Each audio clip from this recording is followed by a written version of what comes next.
Welcome to Expanding Access, a podcast by Behavioral Health Tech, where we explore the cutting edge of mental health, substance use, and autism and IDD care. Each episode features insightful conversations with industry leaders who are driving real change through technology and innovation.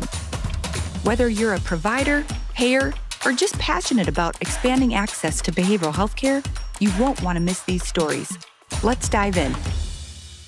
Hello, everyone. My name is Salome Tibabu, and I'm the host of the Expanding Access podcast. And today we have two incredible guests. Thank you so much to Josh and Ruben for joining us. I'd like to start off just by introducing them before we get into this amazing conversation. Josh Golomb was the founding CEO of Hazel Health, the leading school-based telehealth provider that has expanded access to physical and mental health care for nearly 2 million children across the country.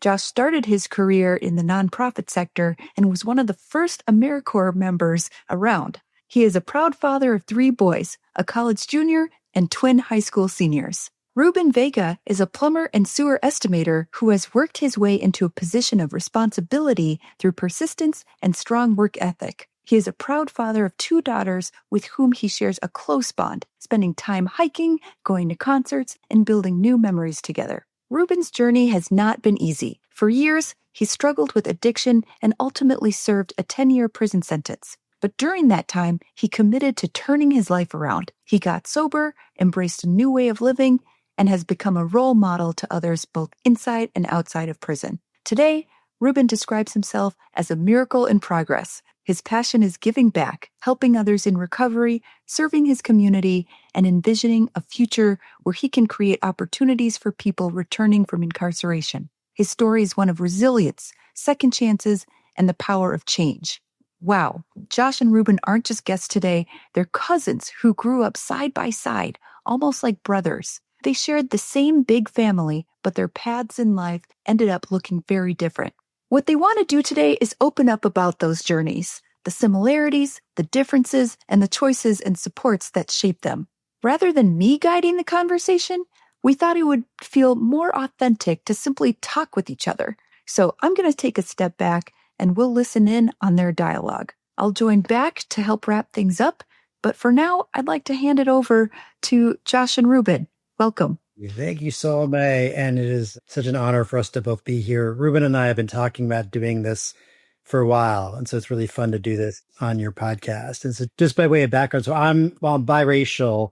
I grew up with my mom's side of family, which is a very strong Mexican-American family and a really big family. My mom and Ruben's mom come from a family of 9 plus 4 really close cousins. So we grew up with was essentially about 30 first cousins, all who lived within 20 to 30 miles of each other. If you'd asked me at age 8 who my best friends were, I would have said my cousins more than the kids at school because we spent so much time together. And Ruben was the one closest in age. You're closest in age to me, the closest I had to a brother, because the cousins above me and below me were my sisters and other girls. And I also recognize that as much as we shared so much in common, I also had a really different experience than Ruben and some of my other cousins, and that I came from probably the most middle-class family that had probably the best schools.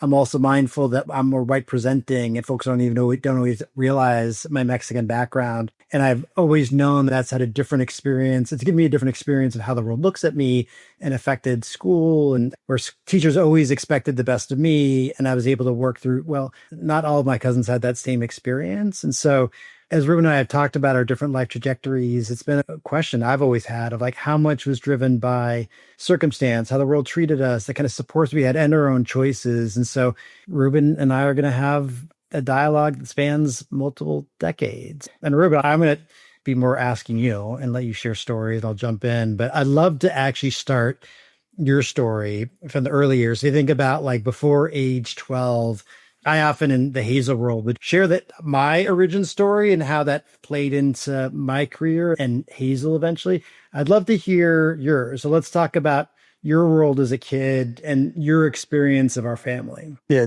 thank you, Josh. Yeah, so that he's right. We were very close. We were, as far as brothers go, we were cousins. We both grew up with two sisters. We had that in common. We didn't have any brothers. And so anytime I went over to Josh's house, I always looked forward, like I looked up to him like a big brother from the early ages of as far back as I can remember, 4, 5, and 6. And so I remember Josh, his mom, my Aunt Lupe, would give me hand-me-downs clothes that he would have. And it was so cool because Josh had like Ocean Pacific and like all these cool like clothes that I had never got before. I usually had stuff from Kmart and stuff like that or wherever I can get my hands on. But like Josh was always cool. He had the cool shorts and stuff. And elementary school for me was a little bit tough. I got picked on a lot. I got bullied. I played sports at an early age.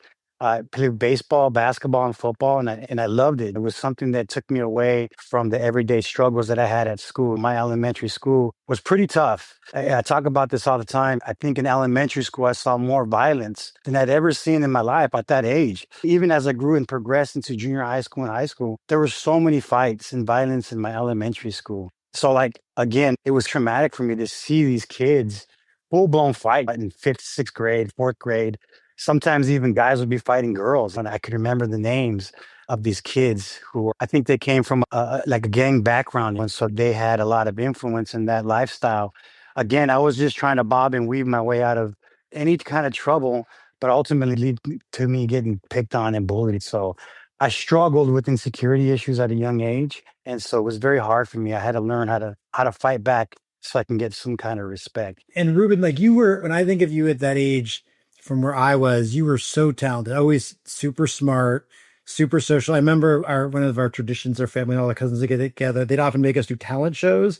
And I remember you were your dad was a musician as well too, but you were I remember the Grease song and you'd be John Travolta dancing there. And like, you just had all of this like raw talent and energy kind of life and both admired it. But I'm curious, did you find that all those things that you were great at, they were valued in your experience in school growing up? Because you were growing up in La Puente at the time, right? Yeah, that's right. That's a great question, Justin. So my older sister, Kathy, she had a big influence on me. She was a drama queen. She was an actress. She was in theater and she sang, and I would pick up her singing and her talent, her dancing. I would watch her do it. And it was so funny because I would try to take the talents that Josh is talking about, the dancing and the singing.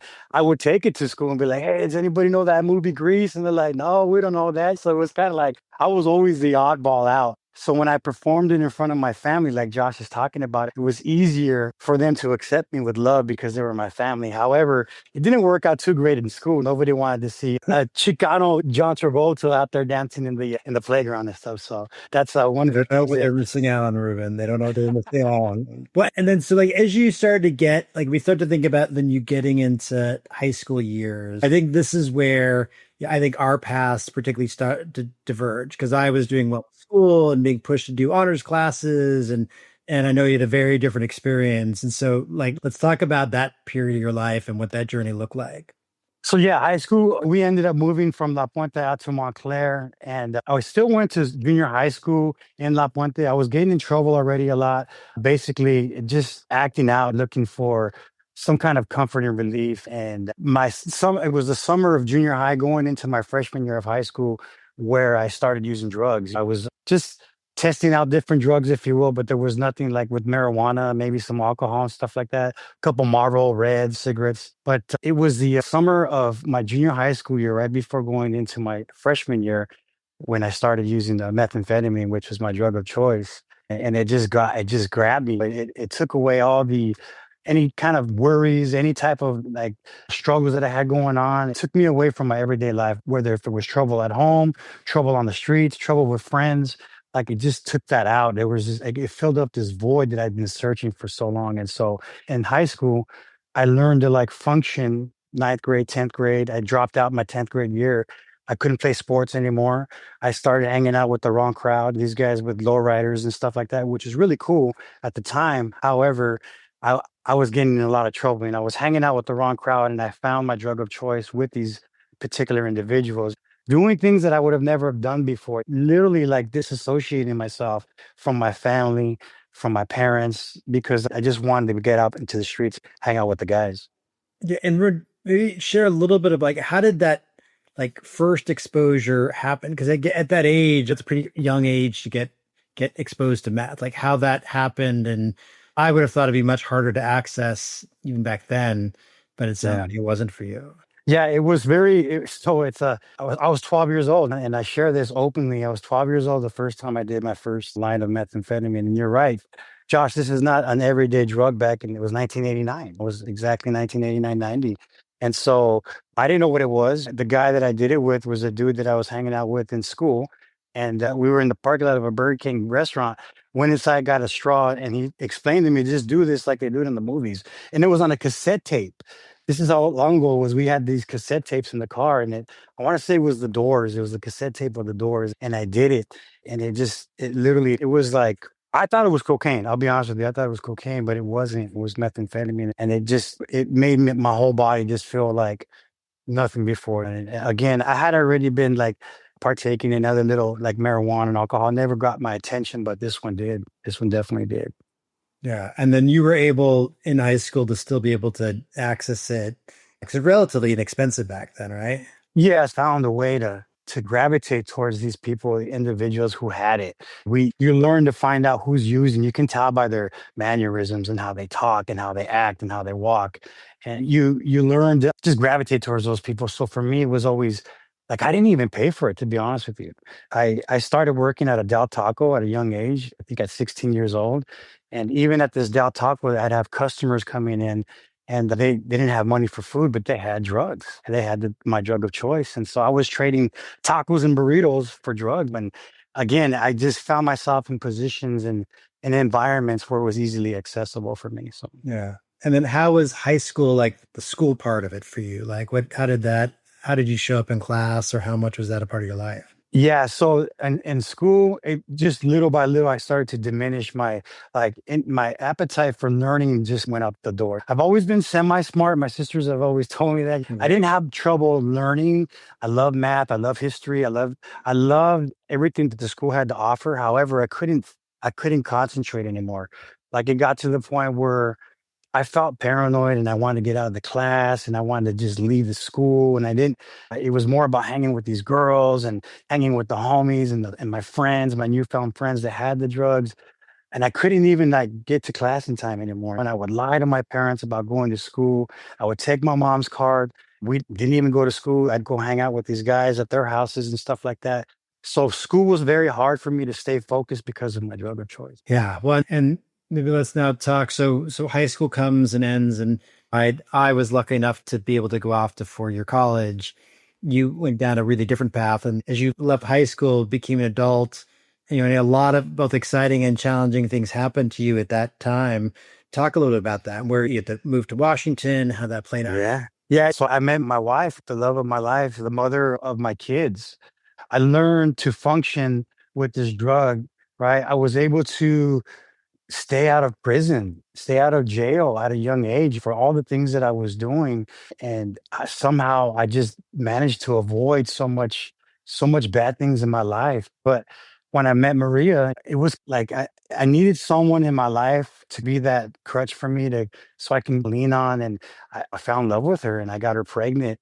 And I did what I thought I was supposed to do. Like you get someone pregnant, you marry her. I loved it. How old were you when this happened, Ruben? How old were you? I forgot. We were 20 and 18. Okay. Yeah, so this was already after high school. This was already after high school.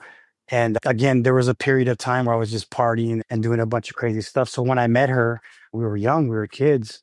And I had this idea, this vision that when my baby comes, my daughter is going to make me stop doing like having to hide stuff. And so it was really about wanting something different. And I thought I had found it with my wife, with Maria and the baby, but I couldn't stay clean. I couldn't stay clean. I didn't know how. I learned to like live a double life. I was living this double life. I had a job. I was married. I had my first daughter. And that was a really beautiful experience. The birth of my daughter was so incredible. It was very, like, I'll never forget that moment when I held her in my arms for the first time, but I was loaded. I was loaded when I was holding her. So all these memories, all these feelings and emotions, I feel like I cut myself short of it because I was masking it with drugs. So Yeah. And how much did Maria, the girls, as you're going through this, like how much do you think they had a sense of what was going on, or you mastered that well? So I think Maria, when we met, she knew my history already because we went to high school together. I went to high school with her sister. And so that I already had a name for, yeah, maybe that guy's not the best for you. But she knew, but I don't think she knew full. I know she didn't because we've had conversations recently about the past. And I know she didn't know the full extent of it. Nobody did. Nobody knew the full extent of my addiction. I was so good at living this double life. I was so good at functioning, going to work, paying the bills, buying a house, buying the cars, you putting food on the table for my kids. So in everybody else's eyes, I just looked normal. I would drink to make it seem like, oh, maybe he just drinks a lot. You know what I mean? I would smoke weed sometimes to maybe make it seem like, oh, he's just high on weed. But in reality, it was something totally different. So I got really good at the double lifestyle. Yeah, and cousin, we're going to come back later and talk about some of like the lessons. But when you think about that, before we move on, like that stage, like you think about the thing that maybe most would have helped or most would have supported you to tackle the addiction early, or is there something that comes to mind from that period of your life? Man, that's a great question. That's a really good question, cousin. I think about that all the time. Like, how do we get to the youth before having to either end up in prison or having to end up in a juvenile detention center? And I think back as far sports was a big thing for me. Obviously, extracurriculum stuff like that was good. But I think my environment, where I lived at was pretty tough. It was like a stomping ground for, I had choices back then, but I didn't have the direction to continue in a path of maybe going to school. I don't blame anybody for it. I think it was something that was in me at the time. But I feel like maybe if the schools, right? Like let's go back to elementary school. Let's go back to the behaviors that we had, the fighting, the all the bad behaviors in elementary school. If there's something in the elementary schools to catch us before we get to that point, even going into middle school and high school, some kind of program that where we can speak freely and talk about what's going on at home. Some of us have a lot of dark secrets that are going on at home we don't really want to share with anybody. So if we had someone to there's counseling and stuff like that. But I think if I had some kind of almost like a program to go to where the quote unquote bad kids that are acting up, where we can speak freely and talk about what we can do about our problem would have helped a lot. Yeah. I'm going to avoid getting a commercial for Hazel Health right now. But I know. yeah. So let's go, because I want to come back to this, but I want to make sure we can dive in the next chapter. And so Sure. Solomé talked about your conviction and your time in prison. And maybe if we just start just with the facts. So like what happened that got there, then we'll talk about that experience. Sure. Okay. So for 25 years, I used for 25 years. I couldn't stop. I was a proud father, bought houses little by little. I functioned for 15 years. In the last 10 years, everything just started to be taken away from me. I lost houses. I lost cars. I lost my family up here, that came up here to Washington. We were in Arizona at the time. And then basically Maria left with the kids and stuff like that. And when she left me and brought the kids up here, I really felt that I wanted to change, but not for me. It was for her and for my kids. So I was doing it for all the wrong reasons.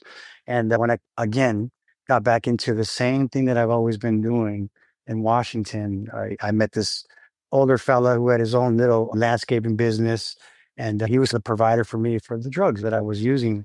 And he asked me if I can go and take these guns from these people that happened to be his family. And to me, it made sense at the time. When you're high on methamphetamine, anything makes sense. Like the worst thing possible. I said, I can do it. And I got these 3 guys and we went and we stole a bunch of guns from these people that were family members of this guy who were involved. But I didn't let the guys that I knew I was with what was going on. I just offered them drugs and they came with me to do this crime and ultimately got caught, got a 120-month prison sentence for a home invasion robbery. By that time, I had already been in and out county jails and stuff like that. I already knew the prison game. I already knew the politics and stuff like that. But it was at that moment when I was in that county jail cell, like literally just everything stopped. It was like a top, almost like a spinny top that finally came to a stop. The rinse cycle of a washing machine just came to an end. Looking at 77 years in prison, parked for a while, can't go nowhere, can't get the drugs that I know, can't get the drugs that I'm used to. I don't have my wife there. I don't have my family there. I'm just parked there for a while. It needed to happen. So. And then how did you start to rebuild your life? Like, what did that look like? And that post-conviction, you spending your time there? So it was interesting because it's very hard to explain when someone's in addiction. Usually, a lot of these people go into rehab or they go to meetings out here and try to get clean, or they're court ordered and stuff, right? For me, I'm now looking at a 120-month prison sentence where not only I want to change one thing, but I want to change everything, right? Like, how do I get clean in here without avoiding the drama? Because prison's no place for anybody. I'm going to be honest with you guys. Prison's a very hard place to function in. There's politics, there's racial cars, there's things that you have to like, just to survive, you have to do things that you don't want to do. And now I'm doing it without my drug of choice. I'm starting to go back to my childhood when like my heart, I can have these feelings and sensations like maybe this is not the right thing to be doing. However, I had to be able to like go to these prison yards and function and live this lie, act like something that I wasn't without my drug of choice. And what got me into recovery was seeing these lifers. Ultimately, I would see these guys that never had a release date. And they were happier than, man, these guys had smiles on their faces. They're doing exercises and dancing. What are you guys doing? Like, you guys have a life sentence. I met a guy that had 4 life sentences. He had, even if he beat 1, he had 3 to go. And he says, man, you have a release date, Ruben. Take advantage of every program the Department of Corrections has to offer. Find what it is that's going to help you to not come back to prison. My daughter turned 18 years old. Finally, she got on my visiting list. 4 years had gone by. I hadn't seen her.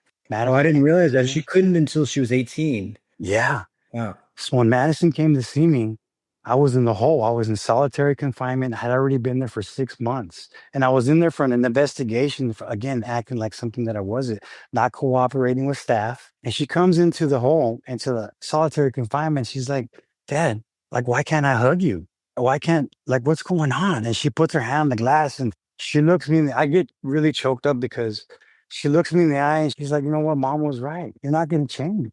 And it was at that moment, I had already been clean. I had already been clean for 4 years, but I was still on the fences, right? She's like, that was the biggest wake up call I had in my life. Right in there in that moment that my daughter had to turn 18 to finally see her dad, to give him a hug, and she couldn't do it.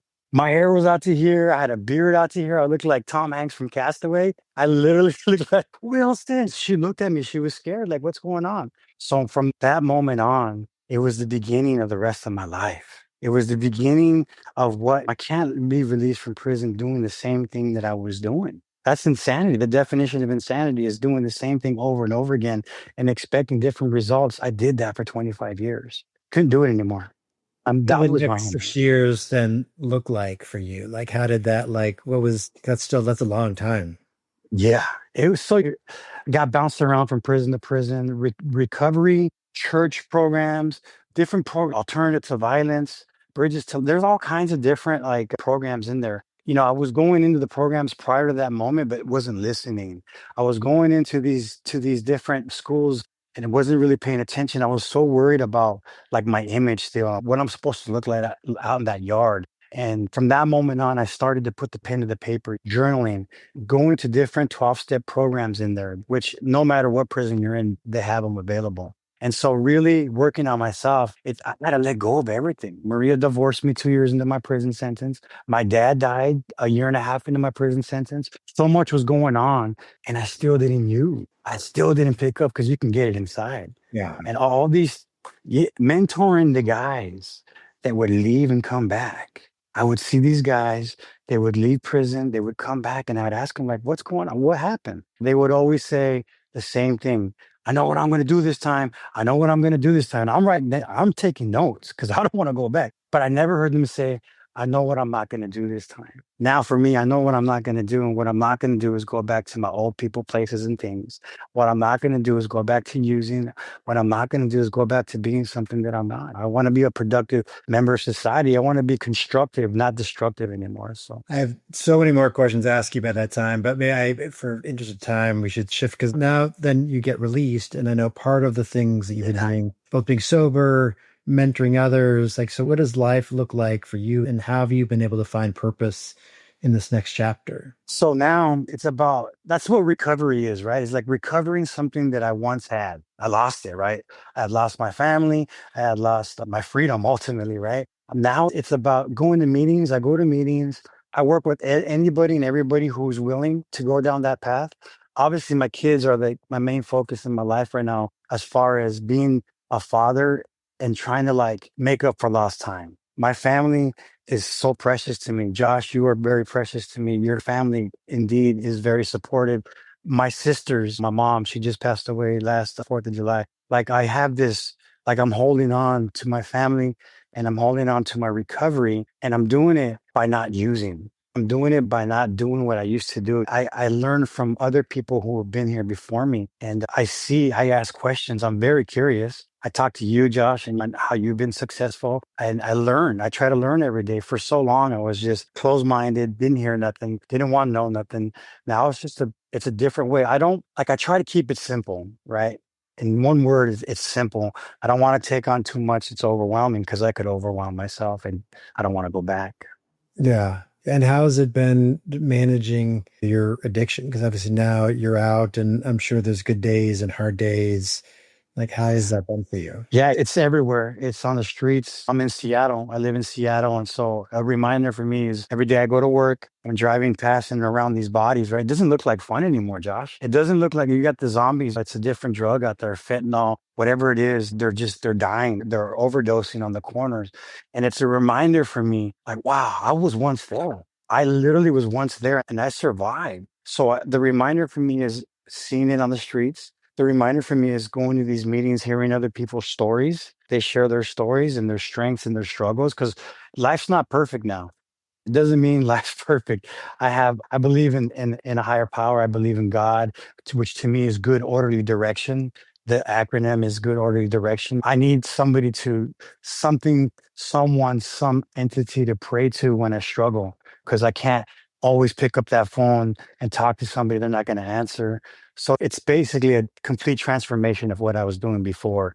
Now I pray and I meditate and I stay focused. I stay focused on the gift that I have, that I was given the second chance. And I have two more questions before we bring Solomon back in. Yeah. The first one is, I'm curious about whether you found avenues where your gifts come out. And so just for folks, like one of the things I've always in my job felt like I was really good at is I often have these big meetings or places and the ability to be a good public speaker and engage the audience. And I remember your mom's, the celebration of life we had for your mom. And you probably a little over 100 people with our big family there. And you had the microphone and we're on stage and trying to take what was a really sad occasion to this really uplifting memories. And it was just magical seeing you with the microphone, pulling in music, pulling in the group. And it created just such a special moment for everyone. And it was really a gift, because it's like a very hard thing to do. Everyone's in a different part of the grieving process. And so what energy and dynamism, have you found a place to now channel that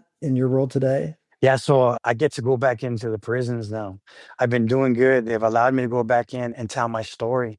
And you're right, Josh. I remember that moment. That was so special. None of that I didn't write any of that down. I didn't plan any of that.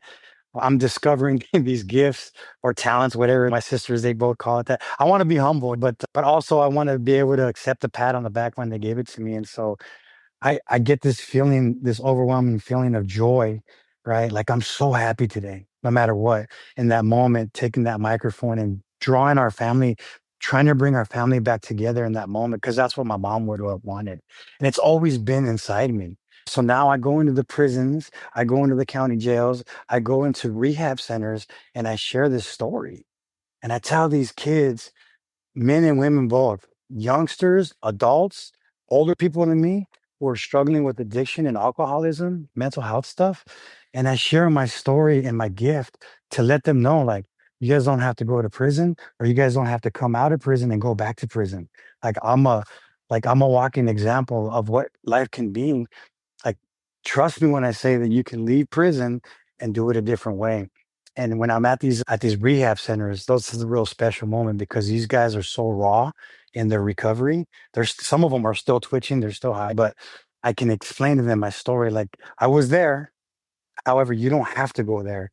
Give yourself a chance. And so I reach out to everybody, try to plant that seed. And so that's where I'm at today. Yeah. Last question. I don't think I've ever asked you this, but I imagine the people listening might also have family members that struggled with some sort of addiction. And Yeah. I know from how close we were at a young age and going down a different path. Like, I know when you got more and more into addiction and end up in prison, I I had a lot of guilt and shame about this sort of realization of, gosh, we were so close. I knew you'd looked up to me as an older brother. And I got so wrapped up into my own world of things. And there's this question of like, what are the things that like for like your family members or things that like that would have made a bigger difference and supported you if we had done it in high school while you were struggling with something, or when you're in your early 20s and you're a new parent, like are the things that are top of mind, not to make me feel bad, just honest sort of take of like, what are the things that you really could have benefited from our family? I think that I did benefit from the family, Josh, to be honest with you. Like the person that I am today is because of our family. Like it was always there. Sincerely, like the fog had cleared. There was a time where I was still foggy up in my head, and I literally reminisced the question that you're asking me because I asked myself that what could have been done different. And early in my recovery, I thought about things that what my dad could have done different, what my mom could have done different, my sisters, family, cousins. It really wasn't about that at that because it got to the point where I had a choice. Like I was choosing to just stay away because even if you guys could have done something different, you would have never known. I hit it so well. Nobody, like, if I was obviously like passed out on the floor every time we hung out on Thanksgiving, I think you guys would have approached me different. Does that make sense? I Yeah. think you guys would have physically seen Ruben has a problem because he's passed out with whatever. However, everything that my family did as far back as I can remember, I'm a reflection of that today now, because all our family members, I took in a piece of every one of you said our 30 cousins. And we have grand cousins now too that are younger. And I've taken something from everybody that has helped me in my life today. Everybody has their struggles and stuff like that. But I think it's exactly the way it was exactly the way it was supposed to be. Yeah. So I appreciate that. We'll bring Solely back in. I think I just think so much sometimes about like at the period of time in your life where like the thing to get rewarded on was one thing. I happened to be at a place for school where people were pushing me to take the SAT test, and like how different you and I have been in different circumstances. If it swap places, like, yeah, not to take anything away from our choices and the work that we've done, but also just recognize just how many external factors drive all these things is something, especially because Hazel works so much we work with young people, is how to think about all that. And maybe with that, so yeah. we'll open it back up for you. Wow. All I can say is wow. And thank you, Ruben. What a gift to hear your journey and how it's going to impact so many people that are listening. Just incredible. Thank you both for sharing. And like you, Josh, I have so many questions I'd love to ask. And Ruben, if I could start with you, just thinking back, you talked about a few potential school programs that could have been helpful. Is there anything else, if you could think back to your younger self, what's one thing that could have changed your trajectory? Yeah. And the more I think about it, because Josh has asked me this a couple of times, like after school, maybe some after school activities. I know for me as a kid, it was hard because there was fear for, like, I lived in fear my whole life. If it wasn't on the streets, it was like sometimes at home. It was, if maybe I had a little bit of extracurricular activity, like the Boys and Girls Club was a cool thing, and the YMCA. We didn't really have it in our neighborhood where I was at the time, but you hear stories. I used to go to the YMCA or the Boys and Girls Club, and I'm like, I don't think I ever did that. But maybe something that's after school, something to keep us busy, something that would have kept me busy from school to after school to the minute I got home, and then repetitiveness, do it again. I think maybe would have probably helped. And then also in those extracurricular activities at those places after school, having somebody that could talk to us. Like, I really wish I had someone to talk to and speak freely without judgment and criticism, because I feared being criticized for being bullied and being picked on my whole life. I couldn't tell my dad that because I didn't want him to look at me a certain way. So Yeah, absolutely. Josh, how about you? What's something that would be critical for you that you think could make an impact? Well, one thing that was actually really key in high school that I forgot about till recently, because, and just say we have, Ruben and I have this amazing family. There's so many great strengths and quality, but there also was, let's say more broadly, during that time, there was also traumas and things that were in the broader that we were navigating through. And in high school, they'd started a peer counseling program. And I remember joining that I think the school counselor told me about it. I became like a peer counselor, and actually the process of like learning how to like ask questions and show empathy, and the process guy also think in my head, I thought maybe my family's the only one like navigating some of these challenges, ended up being such a healthy way for me to like support others, but I think really support myself in a lot of ways. And so it's been really fun to see a lot of cool new companies come up that are driving more and more peer supports, because I think those things can really help a lot of young people. Totally. And we have a lot of payers and providers who listen to this podcast. Would you have any advice for health plans and health systems and how they could support young people, especially like the ones we've heard today on this podcast?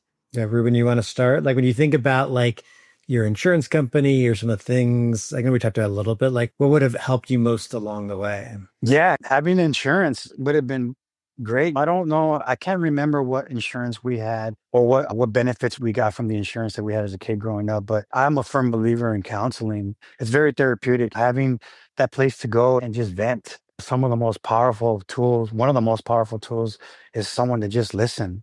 It's just listening. And so like if insurance offered like a program like that or a counseling session where kids can go and just talk about anything without any fear, that would be great. That would be wonderful. Yeah. And then when you think about navigating the addiction a bit later in life, Ruben, like what kind of like programs have you found as an adult that are most powerful for you or for people you've seen? 12 steps, any 12-step recovery or any kind of 12-step program, it really helps because it's like you can leave the word drug or the word alcohol or the word anything. You could fill that line in with anything. It could be food, it could be sex, it could be work, it could be like anything that you don't realize you have an addiction problem to. But when you work steps, like you get really raw and real with yourself and with another individual. And then like the more you do them, the more you learn about yourself. That's what I learned more about myself doing these 12 steps. And I use them in my everyday life now. It's not about drugs anymore. It's not about alcohol anymore. It's really about life on life's terms now because the struggle is real. The bills keep coming. We have to continue supporting our family and our loved ones. Like life doesn't get easier. So I think that any kind of 12-step program would be wonderful. Rehabs is a great place to get to plant that seed and to help these people in addiction. And so maybe the only thing I'll add is like on the Hazel side, when we started Hazel back in 2016, 2017, there wasn't health plans in particular. I don't think there wasn't really a lot of focus on pediatrics and kids, and not that individuals didn't care, but it wasn't really a high focus area and much innovation. And now that we have so many health plans that have wanted to work with us and great partners and people that like they both care about it personally, but they also get that it needs to be imperative to do from any health plan or health system that is working with, even if you're not working with kids. So many parents are impacted by these things that are going on with their kids. And we're seeing more and more folks stepping up to the plate, but there needs to be more from all of us.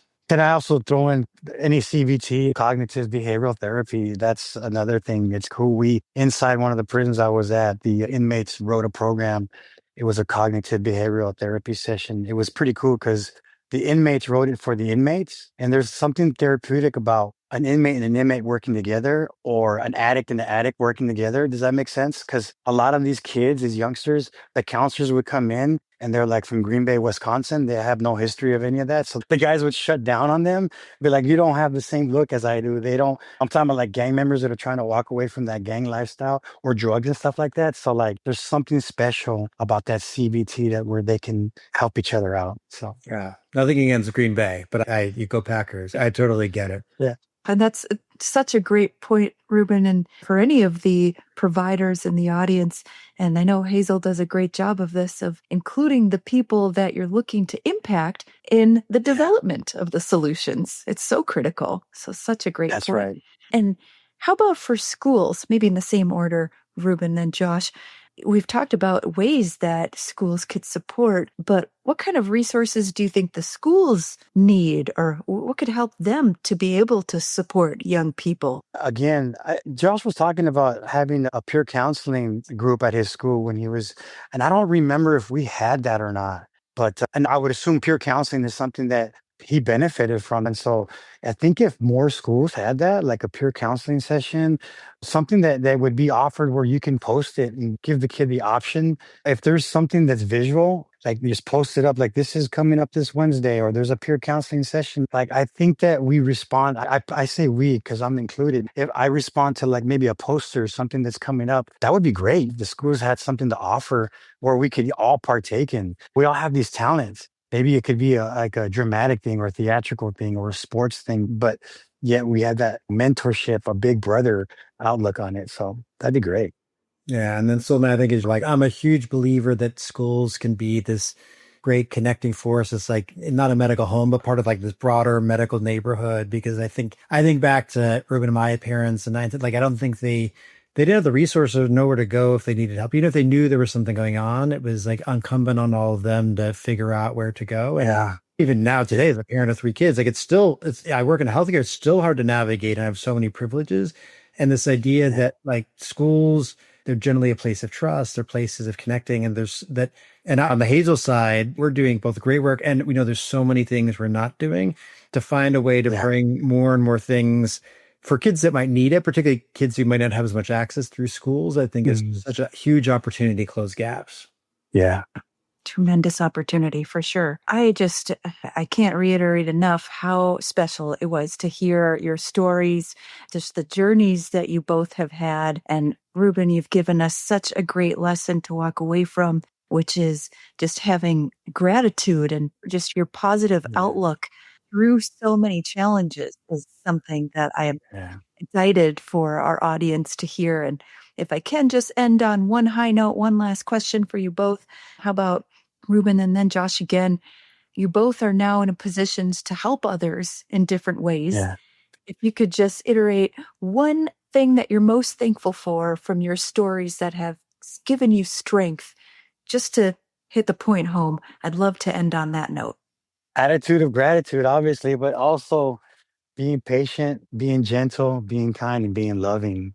Yeah. And I'm just hearing Ruben being able to share in this way. I'm so thankful for Ruben and family. And it's when I think about things that all the bad stuff I own, but like so many of the things I've done successfully, or like the cultures that I've like tried to create places I've been, so much of it is drawing on a lot of the things that I've learned from this amazing family that I grew up in through ups and downs. And cousin Ruben, I hope you know how much I love you and thankful. I love you too, cousin. Thank you. Thank you both so much. Amazing. Thrilled to have you join us.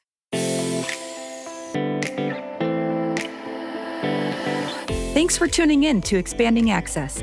We hope you're feeling inspired by today's discussion. If you've enjoyed the episode, subscribe and share it with your network.